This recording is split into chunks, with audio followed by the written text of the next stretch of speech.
Welcome to all. In this video we will see about ovial culture. Two types of ovial cultures are there. One is haploid ovial culture and ovial culture for diploid plants. In vitro unpollinated ovule culture to produce the haploid plants is called haploid ovial culture. Example is in gerbera this kind of haploids are produced. And in second case, culturing of immature ovules is resorted in cases where pollination is successful but certain reason of incompatibility. The seeds do not develop beyond a certain stage is called, and we have to culture in vitro is called ovule culture. The diploid plants will be rescued by this process. This is a recent paper published in Scientific Reports of Nature Groups. They reported haploid induction via unpollinated ovule culture in the gerbera species.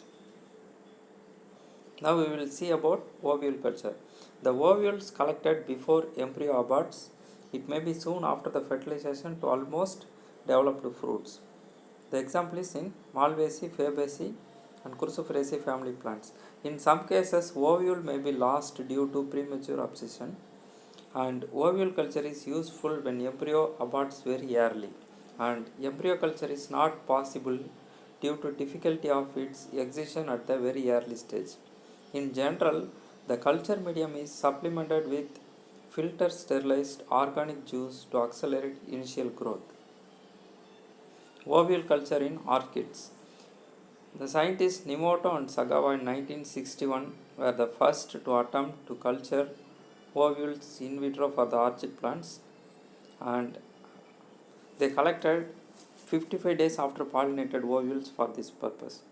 And another group, Israel in 1963, took seeds out of the ovaries 7 days after pollination and cultured them in the seedling stage. Culturing of ovules before full seed coat development will give a higher percentage of germination when seed coat substances retard or prevent the germination. This report was observed by Northam in 1970. The techniques involved in the ovule culture.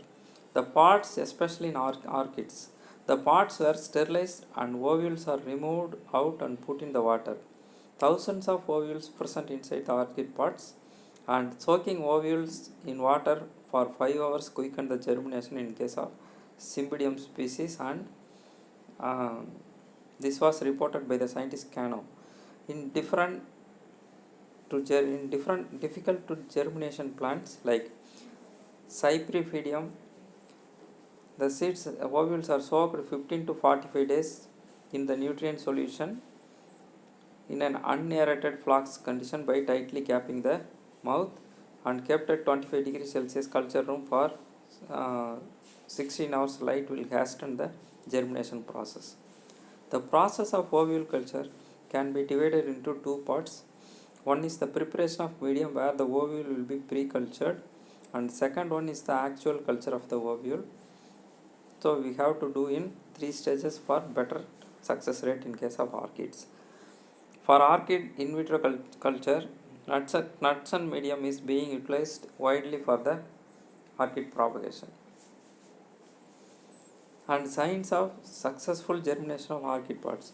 The ovules start to swell and turn green, embryos become bigger and assumes the shape of a top is called the protocarp. The protocarps will be transformed from one culture bottle to another bottle with different hormone combination nutrient medium.